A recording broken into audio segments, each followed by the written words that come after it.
While the world celebrates New Year's resolutions and returns to routine, a pattern emerges from the past that most people never notice.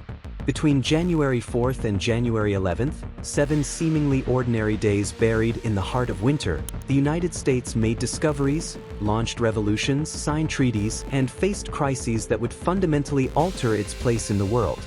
But here's what makes this story remarkable. Most of these moments seemed unremarkable at the time. A newspaper article, a political speech, a discovery in a remote canyon, a legal ruling, yet each one carried consequences that would echo across generations, reshaping America's economy, its borders, its laws, and its understanding of the universe itself. This is the story of how just 7 days rewrote America's destiny. And as we'll see, we're still living in the world these days created. January 4th, the discovery that built modern America. Event: 1848, James Marshall discovers gold at Sutter's Mill, California. On January 4, 1848, a carpenter named James Marshall was inspecting a water channel at a sawmill in Coloma, California. He noticed something glittering in the streambed. He reached down, picked up a few small nuggets, and held them up to the light. Within months, this single moment would trigger the largest mass migration in American history and transform California from a sleepy territory into the economic powerhouse of the West Coast. This was the discovery that started the California Gold Rush. At the time, California had fewer than 15,000 non-indigenous inhabitants. It was a remote Mexican territory that the United States had only just acquired through the Treaty of Guadalupe Hidalgo, signed less than 3 weeks after Marshall's discovery. California was an afterthought, a vast wilderness on the edge of America's imagination. By 1849, more than 80,000 people had descended on California. They came by wagon train across deadly western deserts. They sailed around the treacherous Cape Horn at the tip of South America. They crossed the disease-ridden jungles of Panama. They came from China, Chile, France, Germany, and Australia. They called themselves the 49ers, and they transformed California into a cosmopolitan, multicultural boomtown almost overnight. Today, California has an economy larger than that of most nations. Silicon Valley, Hollywood, the agricultural Central Valley, all of these trace their origins to the population boom and economic transformation triggered by James Marshall's discovery on January 4, 1848. January 5th, America declares its role as global protector. Event: 1957, President Eisenhower announces the Eisenhower Doctrine. On January 5, 1957, President Dwight D. Eisenhower stood before a joint session of Congress and fundamentally redefined America's role in the world. In a televised address watched by millions, Eisenhower announced what would become known as the Eisenhower Doctrine. The United States would provide economic and military aid to any Middle Eastern nation threatened by communist aggression. This wasn't just foreign policy. This was America declaring itself the guardian of global order. The context was critical. The Suez Crisis of 1956 had just exposed the weakness of traditional European colonial powers. Britain and France, once the dominant forces in the Middle East, had been humiliated. The Soviet Union was aggressively expanding its influence, supporting nationalist movements and revolutionary governments throughout the developing world. Eisenhower recognized a vacuum forming. If America didn't fill it, the Soviet Union would. In 1958, Eisenhower invoked his doctrine to send 14,000 Marines to Lebanon to prevent a potential communist takeover. American military presence in the Middle East, which continues today with hundreds of thousands of troops stationed in the region, traces directly to this decision. What's undeniable is this. January 5, 1957 marked the moment when American presidents claimed the authority to commit military force anywhere on Earth in the name of fighting ideological threats. January 6th, the ruling that changed the presidency. Event: 2001, Congress certifies the 2000 presidential election. On January 6, 2001, the United States reached the end of one of the most disputed elections in its history. For more than a month, the nation had been locked in uncertainty. The 2000 presidential election between George W. Bush and Al Gore came down to a single state, Florida. Just 537 votes out of nearly 6 million cast separated the two candidates. Ballots were recounted. Courts intervened. The Supreme Court issued a decision that effectively ended the recount. And on January 6, inside the U.S. Capitol, Congress met to formally certify the results. Vice President Al Gore presided over the session, even as members of his own party rose to object to the outcome. One by one, objections were raised. One by one, they were ruled out of order. With the final tally, George W. Bush was officially declared the 43rd President of the United States. The moment passed quietly. No riots, no spectacle, but its consequences were enormous. The election permanently altered Americans' faith in the electoral system. It made voting technology, recount procedures, and judicial power central political issues. And it placed into office a president whose decisions would soon reshape the world, from the war on terror to the invasion of Iraq, from expanded surveillance to a redefinition of executive power. January 6, 2001 reminds us that democracy doesn't always fracture with violence. Sometimes, it bends silently inside courtrooms, legislative chambers, and technical rulings, while the course of history shifts beneath our feet. January 7th, America redefines what a citizen can be. Event: 1953, President announces the U.S. has developed a hydrogen bomb. President Harry S. Truman announced that the United States had successfully developed and tested a hydrogen bomb. This wasn't just another weapon.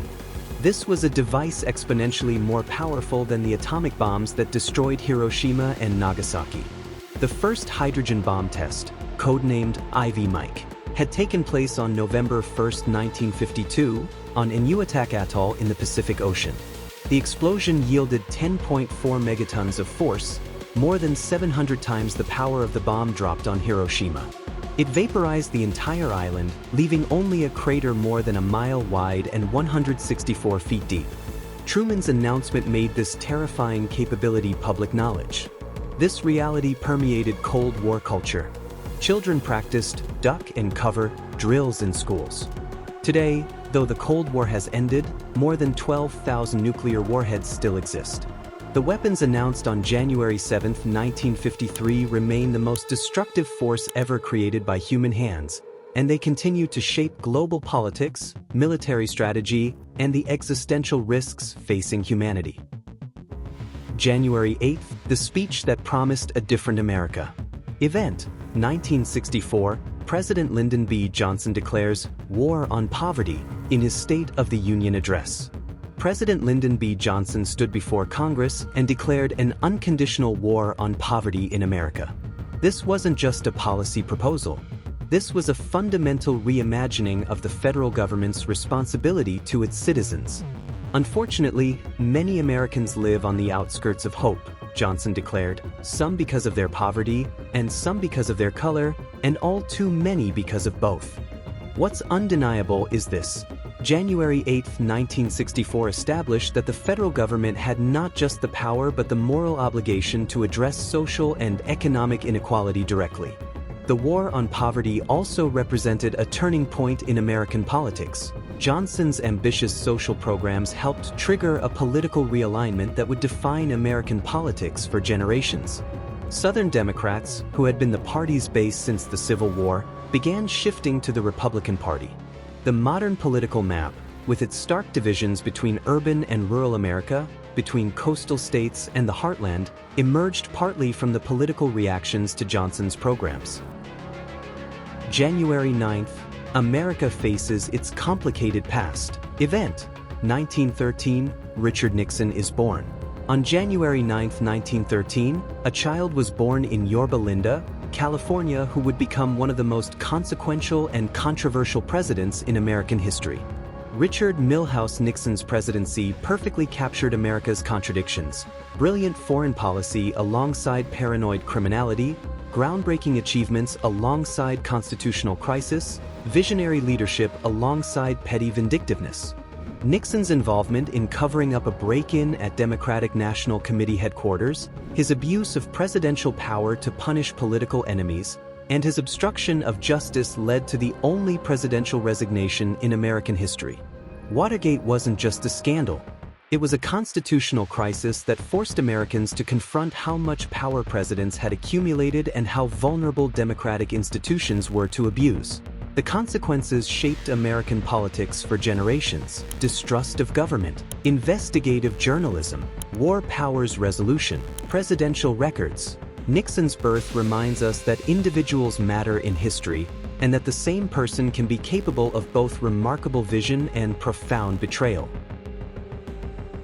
January 10th, America discovers something that shouldn't exist. Event: 1946, first radar signal bounced off the moon. Scientists at the U.S. Army's Evans Signal Laboratory in New Jersey accomplished something that seemed impossible. They aimed a radar antenna at the moon, sent out a signal, and received an echo 2.5 seconds later. This was the first time a human-made signal had traveled to another celestial body and returned. In that instant, space became not just something to observe through telescopes, but something America could reach out and touch. Bouncing radar off the moon proved that space wasn't an impenetrable barrier.